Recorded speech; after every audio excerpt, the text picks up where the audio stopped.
हर खबर पर होगी आपकी पकड़। डाउनलोड कीजिए एबीपी लाइव ऐप।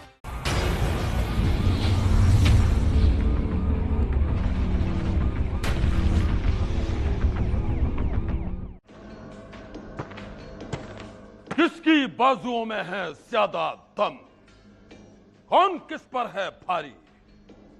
मैं बड़ा बाहुबली या तू बड़ा बाहुबली? कुछ ऐसा ही होगा इस बार के बिहार चुनाव में। नमस्कार, मैं हूं श्रीवर्धन त्रिवेदी।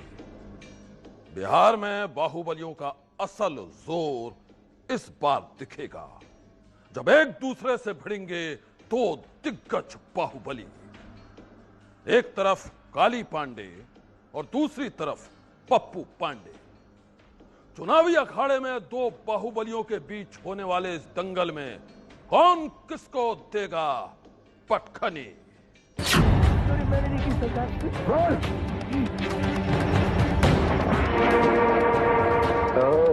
इंस्पेक्टर 1987 में आई फिल्म प्रतिघात का विलन काली, जिस असली जीवन के किरदार पर आधारित बताया जाता है, वो हैं काली पांडे। बिहार में बाहुबलियों का चलन शुरू करने वाले काली पांडे।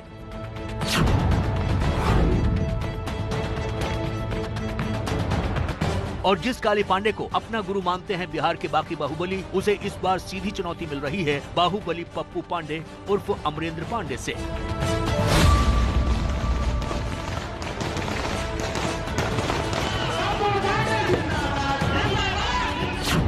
ये दोनों बाहुबली होंगे आमने सामने गोपालगंज की कुचाय कोट सीट पर।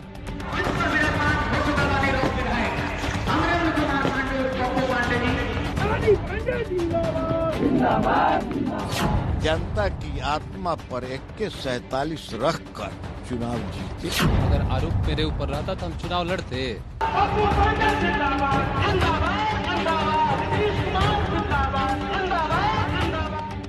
जेडीयू से सामने हैं पप्पू पांडे और हाल ही में एलजेपी से अपना सालों पुराना नाता तोड़कर काली पांडे उतरे हैं कांग्रेस के हाथ के साथ। आज जनता के बीच जनता के सेवक बनकर बैठे इन दोनों ही धुरंधरों का बाहुबली इतिहास काफी पुराना है।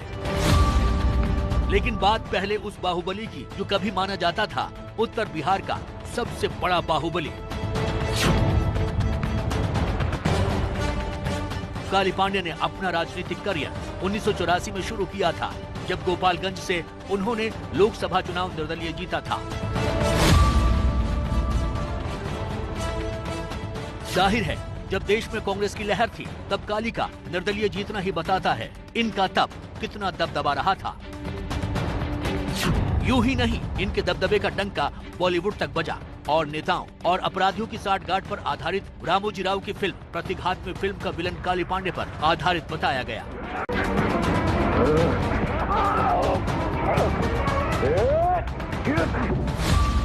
काली पांडे बाद में राजीव गांधी के समर्थन में आए और 1989 में कांग्रेस में शामिल हो गए। 1989 और 1991 में काली पांडे ने कांग्रेस के टिकट पर लोकसभा का चुनाव भी लड़ा। एक तरफ इनका राजनीतिक सफर पार्टी और दल बदल कर चल रहा था और दूसरी तरफ आपराधिक गतिविधियां भी जोरों पर थीं। काली पांडे पर 1989 में अपने ही प्रतिद्वंद्वी नगीना राय पर बम से हमला करने का आरोप भी लगा था। राय खुद भी एक क्रिमिनल थे। इसके बाद काली पांडे ने कांग्रेस छोड़कर लालू यादव की आरजेडी ज्वाइन कर ली और 1999 में लोकसभा का चुनाव भी लड़ा और फिर 2003 में काली पांडे रामविलास पासवान की पार्टी एलजेपी से जुड़ गए।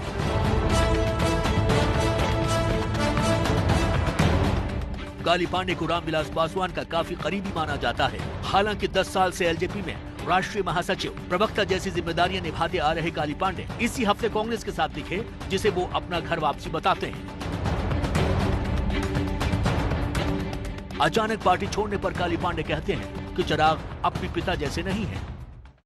हमारे जैसे वरिष्ठ नेता को 20 बार फोन करने पर भी एक बार लाइन पर नहीं आती थी। एक आप ही के बनारस से के एक लड़का है सौरभ पांडे, शायद कहते हैं कि स्कूल में हम लोग एक साथ पढ़ते थे। और सौरभ पांडे से पहले बात कीजिए तब आप चिराग पासवान से बात कर सकते हैं। बाप कभी बेटा नहीं बन सकता। खबरों के मुताबिक चुनाव के लिए अपना नामांकन दाखिल करते हुए 69 साल के काली पांडे ने अपने हलफनामे में बताया है कि उनके खिलाफ कोर्ट में सिर्फ 2 आपराधिक मामले लंबित हैं। वो अपनी बाहुबली छवि को भी मानने से इनकार करते हैं। ये बाहुबली के नाम पर लोग पैर मेरा नहीं छूते। ब्राह्मण होने के नाते और विधानसभा में परफॉर्मेंस को देखकर जो बाहुबली थे उनको मैंने सुधारने का काम किया। लोगों के बीच अब रॉबिन हुड छवि रखने वाले काली पांडे ये भी बताते हैं कि वो कभी इंस्टीट्यूट में मास्टर भी बनना चाहते थे। मैं थावे टीचर्स ट्रेनिंग स्कूल में मास्टर बनना चाहता था, लेकिन ये संयोग था कि मुझे बनना चाहिए मास्टर। मैं बन गया नेता। काली पांडे के सामने है बिहार के ही दूसरे बाहुबली पप्पू पांडे और उन्हें निशाने पर लेते हुए काली पांडे कहते हैं कि इस बार मुद्दा अपराध होगा। तो सवाल उठता है ना कि जनता क्या पसंद करती है उनसे, इसलिए उनको चुन रही है या फिर उनसे डरती है। तो ऐसा आप क्या ऑफर कर रहे हैं? क्या डर के बदले डर की बात है या फिर कुछ और आप ऑफर कर रहे हैं? इनके भाई सतीश पांडे एस्काउंडर कर रहे थे, फिराड़ थे। रात में आकर AK-47 अपने अपराध कर्मियों के साथ घूमकर ये तुम्हारे बूथ पर हार जाएंगे तो तुमको गोली मार देंगे। वो कोई चुनाव नहीं जीते हैं, जनता की आत्मा पर AK-47 रखकर चुनाव जीते। पप्पू पांडे का जवाब हम देंगे, ये कह रहे हैं काली पांडे। और उधर हत्या, रंगदारी और वसूली जैसे दर्जनों मामलों में आरोपी रहे पप्पू पांडे उर्फ अमरेंद्र पांडे भी कमर कसकर बैठे हैं काली पांडे को धूल चटाने के लिए। बाहुबलियों के इस दंगल में कोई खुद को कम मानने को तैयार नहीं है। ट्रिपल मर्डर समेत कई आपराधिक मामलों के आरोपी पप्पू पांडे, जो कुख्यात सतीश पांडे के भाई हैं। अमरेंद्र उर्फ पप्पू पांडे की इस चुनावी जंग में सीधी लड़ाई है काली पांडे से। अमरेंद्र का नाम इसी साल कुछ महीने पहले गोपालगंज ट्रिपल मर्डर केस में भी आया था। तेजस्वी यादव ने आरोप लगाया था कि यह हत्याकांड कुचाई कोट विधानसभा क्षेत्र के बाहुबली JDU विधायक अमरेंद्र पांडे के इशारे पर हुआ। अमरेंद्र के अलावा उनके कुनबे में भतीजे मुकेश पांडे और बड़े भाई सतीश पांडे पर भी आरोप लगे हैं। दोनों गिरफ्तार होकर जेल गए। विधायक पप्पू पांडे की गिरफ्तारी नहीं हुई तो विपक्ष ने मुद्दा बना दिया। सत्ताधारी दल के विधायक अमरेंद्र पांडे, उनके द्वारा जो नरसंहार हुआ, लॉ एंड ऑर्डर की स्थिति जो बिहार में है वो बद से बदतर हो गई है। आप देखिएगा पुलिस जो है आदरणीय मुख्यमंत्री जी के इशारे पर लीपापोती करने में लगी हुई है।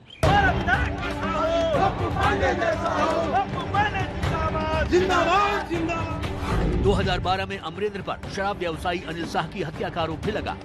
इस मामले में पूरे परिवार पर केस दर्ज हुआ। आरोप लगे कि 50 लाख रुपए की रंगदारी नहीं देने की वजह से हत्या की गई। हालांकि अमरेंद्र अपने ऊपर लगे आरोपों को सिरे से नकारते हैं।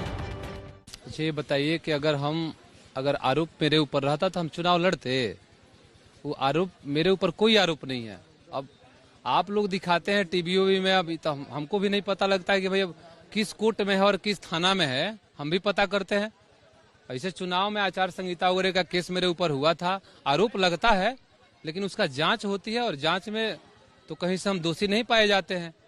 90 के दशक में अपराध की दुनिया में पप्पू पांडे के बड़े भाई सतीश पांडे का सिक्का चलता था। सतीश पांडे पर दर्जनों केस दर्ज है। सतीश ने खुद साल 2000 में विधानसभा का चुनाव लड़ा, लेकिन जीत नहीं मिली। बाद में उसने अपने भाई पप्पू पांडे को राजनीति में उतारा और साल 2005 में बीएसपी से विधायक बनवा दिया। इसके बाद तो गोपालगंज की सियासत में पांडे ब्रदर्स ने अपना सिक्का जमा लिया। साल 2010 और 2015 में पप्पू पांडे जनता दल यूनाइटेड के टिकट पर कुचाय कोट से विधायक बने। पप्पू पांडे विधायक तो भतीजा जिला परिषद का अध्यक्ष। गोपालगंज से लेकर पटना तक संगीनों के साए में सत्ता का सिक्का चलता है।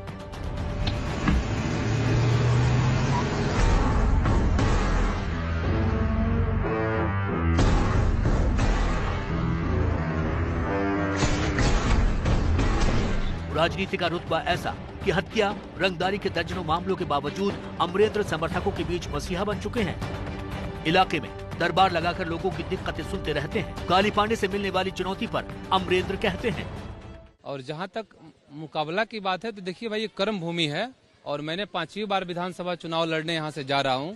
इसके पहले भी हमारे विपक्षी लड़ चुके हैं और लोग लड़ते हैं, हमेशा लोग लड़ते हैं, लेकिन मैं अपने नेता की बात करता हूं और अपनी जनता के बारे में 24 घंटा सोचता हूं और बस यही हमारा काम है, गरीबों के साथ रहना। अब इन दोनों बाहुबलियों में से किस में कितना है दम, ये तो अपने वोटों से जनता ही तय करेगी। बाहुबली 2 और सीट 1। यकीनन मुकाबला कांटे का मगर बेहद दिलचस्प होगा। एक तरफ है बाहुबलियों का गुरु काली पांडे, जो इसे अपना आखिरी चुनाव बताकर वोट मांग रहा है, तो दूसरी तरफ है 4 बार का विधायक अमरेंद्र बाहुबली। लेकिन असली ताकत है जनता, यानी आपका वोट। अगले हफ्ते हम लौटेंगे एक और बाहुबली की कहानी के साथ। नमस्कार।